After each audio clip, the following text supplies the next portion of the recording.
हैदराबाद के Kulsumpura police station हदूद में वाक़े 10 फीट रोड पर पीर को एक 30 साला शख्स को खड़ी गाड़ी से बैटरी चोरी करने की कोशिश करने के इल्जाम में गिरफ्तार कर लिया गया। पुलिस के मुताबिक मुलजिम की शिनाख्त एम गणेश के नाम से हुई है, जो जियागुड़ा का रहने वाला है। रात के वक्त गश्त पर मौजूद पुलिस एहलकारों ने उसे एक पार्क की गई गाड़ी से बैटरी चोरी करने की कोशिश करते हुए रंगे हाथों पकड़ लिया और मौके पर ही हिरासत में ले लिया। पुलिस ने मुलजिम के खिलाफ मुख्तलिफ दफात के तहत मुकदमा दर्ज कर लिया और उसे अदालत में पेश करने के बाद 7 दिन के लिए जेल भेज दिया गया। पुलिस के मुताबिक दफा 61B ऐसे अफराद पर लागू होती है जो जुर्म करने की नीयत से अपना चेहरा ढांपते हैं या भेज बदल कर वारदात की कोशिश करते हैं। पुलिस का कहना है कि शहर में जराइम की रोकथाम के लिए रात के वक्त गश्त और निगरानी मजीद सख्त कर दी गई है।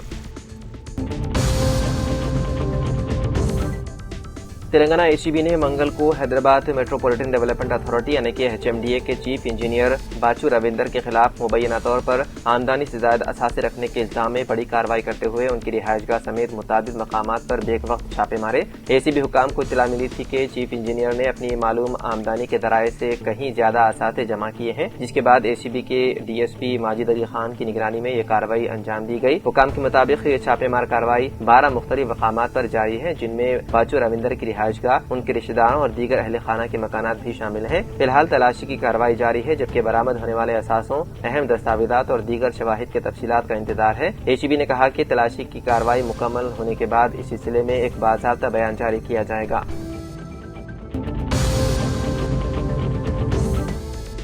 State bank of India main branch के चीफ मैनेजर अशोक कुमार का तबादला अमल में आया। उनकी जगह हरमोर से ताल्लुक रखने वाले जी बालराज को निर्मल SBI का चीफ मैनेजर मुकर्रर किया गया। जी बालराज ने अपने ओहदे का जायदा हासिल कर लिया। वाददा सीनियर सहाफी सैयद जलील अजहर स्टाफ रिपोर्टर रोजनामा सियासत से बातचीत करते हुए उन्होंने बताया कि बैंक के खातेदारों को किसी किस्म की तकलीफ हो तो वो रास्त उनसे राबता कर सकते हैं। NRI से लिए कई एक स्कीमात शुरू की गई है, इससे इस्तेफादा किया जा सकता है। साथ ही उन्होंने कहा कि बैंक के कर्जदार को पाबंदी के साथ मुकर्रर वक्त पर अदा करना चाहिए, क्योंकि बैंक से कर्ज हासिल करके अपने कारोबार को वुसअत दी जा सकती है। बिलखुसूस उन्होंने NRI से लिए कई फायदेमंद स्कीमों के बारे में भी बताया और कहा कि NRI नई स्कीमात से फायदा उठाएं। तफसीलात से वाकिफियत हासिल करने के लिए बैंक के औकात में ओहदेदारों से मालूमात हासिल करें।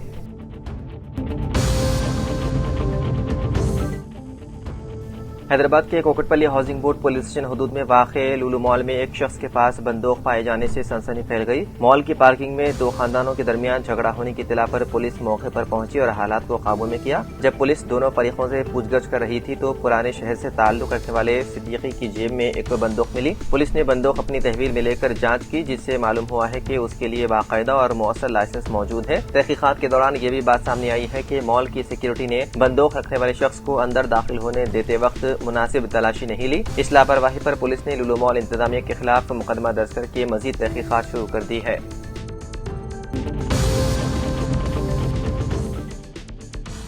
दिल्ली की एक अदालत ने पीर की रोज साल 2020 के शुमाली मशरक़ी दिल्ली फसादात के दौरान इंटेलिजेंस ब्यूरो के अहदेदार अंकित शर्मा के कत्ल के मुकदमे में साबिक आम आदमी पार्टी के कौंसलर ताहिर हुसैन समेत 5 मुलजिमीन को कसूरवार करार दे दिया। कड़कड़ डोमा अदालत ने ताहिर हुसैन को फिरक़ेवाराना मुनाफिरत फैलाने, फसाद, हमला, मुजरिमाना ताकत के इस्तेमाल और कत्ल जैसे इल्जामात में मुजरिम ठहराया है। ताहिर हुसैन का नाम मुकदमे में सामने आने के बाद आम आदमी पार्टी ने उन्हें मुअत्तल कर दिया था। अदालत ने उनके अलावा जावेद, अनस, नादिम और कासिम को भी अंकित शर्मा के कत्ल का कसूरवार करार दिया है। अदालत ने 6 दीगर मुलजिमीन को बरी करते हुए कहा कि इस्तिग़ासा उनके खिलाफ शुबे से बालातर सबूत पेश करने में नाकाम रहा। सजा का फैसला अभी नहीं सुनाया गया है और अदालत ने इस सिलसिले में दलाइल सुनने के लिए आइंदा तारीख मुकर्रर की है। ताहिर हुसैन के वकील अब्दुल गफ्फार ने कहा कि वो अदालती फैसले के खिलाफ अपील करेंगे। आम आदमी पार्टी ने भी कहा है कि FIR दर्ज होने के फौरन बाद ताहिर हुसैन को मुअत्तल कर दिया गया था और उसके बाद से पार्टी का उनसे कोई ताल्लुक नहीं रहा। अंकित शर्मा के भाई अंकुर शर्मा ने मीडिया से गुफ्तगू करते हुए मुतालबा किया है कि मुजरिमों को या तो उम्र कैद या सजाए मौत दी जाए।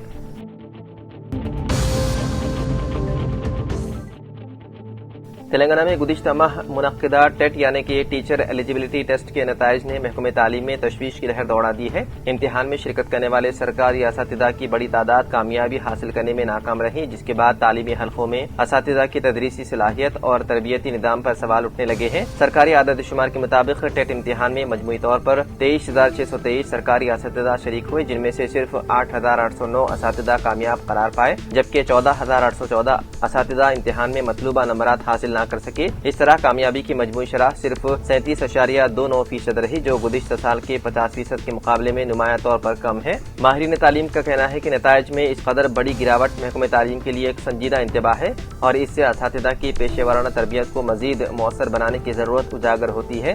وہیں دوسری جانب ناکام اساتذہ میں بھی بے چینی پائی جا رہی ہے، کیونکہ ان کے مستقبل کے تعلق سے خدشات بڑھ گئے ہیں۔ سپریم کورٹ کے احکامات کے مطابق سرکاری اساتذہ کے لیے ٹیٹ امتحان میں کامیابی لازمی ہے۔ عدالت نے وعدے کیا ہے کہ اگر کوئی سرکاری استاد اگست سال 2028 تک ٹیٹ پاس نہیں کرتا تو اسے اپنی ملازمت سے محروم ہونا پڑ سکتا ہے۔ اسی وجہ سے اس بار ناکام ہونے والے ہزاروں اساتذہ کے لیے آئندہ امتحانات انتہائی اہمیت اختیار کر گئے ہیں، جبکہ محکمہ تعلیم پر بھی اساتذہ کی رہنمائی اور تربیت کو بہتر بنانے کی ذمہ داری مزید بڑھ گئی ہے۔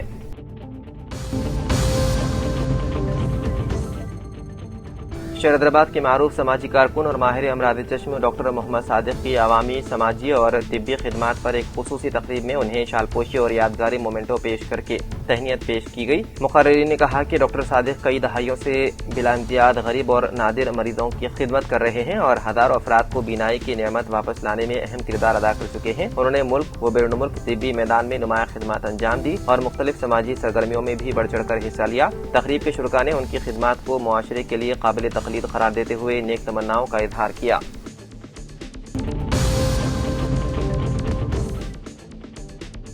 BRS کے deputy floor leader Harish Rao نے وزیر اعلیٰ ریونت ریڈی اور کانگریس حکومت پر انتہائی سنگین اور سنسنی خیز الزامات عائد کر کے ریاست کے سیاسی حلقوں میں ہلچل مچا دی۔ نارائن کھیڑ میں منعقدہ BRS اجلاس سے خطاب کرتے ہوئے ہریش راؤ نے 6 لوگوں کے قتل عام کے ملزم نفسیاتی مریض راج کمار کا حوالہ دیتے ہوئے وزیر اعلیٰ کے خلاف سخت ترین الفاظ کا استعمال کیا اور ریاست میں لا اینڈ آرڈر کی بگڑتی صورتحال پر تشویش ظاہر کی۔ ہریش راؤ نے وزیر اعلیٰ کے بیانات پر طنز کر کے کہا کہ وہ کہہ رہے ہیں کہ ہماری ہتھیلیاں کاٹ کر خون چھڑکیں گے تو بارش ہو جائے گی۔ سائیکو راج کمار اور وزیر اعلیٰ ریونت ریڈی کی سوچ میں کوئی فرق نہیں ہے۔ انہوں نے الزام عائد کیا ہے کہ 6 افراد کے قتل کے ملزم راج کمار کو وزیر اعلیٰ کے دوست مارکیٹ کمیٹی کے چیئرمین نے پولیس کو 20 لاکھ کی رشوت دے کر بچانے کی کوشش کی۔ سابق وزیر نے پولیس پر الزام عائد کیا ہے کہ ایک عصمت دری کے ملزم کے ساتھ بیٹھ کر پولیس نے شراب نوشی کی، اس کو فوری گرفتار کرنے کے بجائے 45 دن کا وقت دیا گیا، جس سے فائدہ اٹھا کر ملزم نے عدالت سے ضمانت حاصل کر لی اور 6 لوگوں کا قتل کر دیا۔ پڑوسی ریاست کے وزیر اعلیٰ 6 قتل کی مذمت کر رہے ہیں، مگر ہمارے وزیر اعلیٰ اس پر خاموشی اختیار کیے ہوئے ہیں۔ ہریش راؤ نے حکومت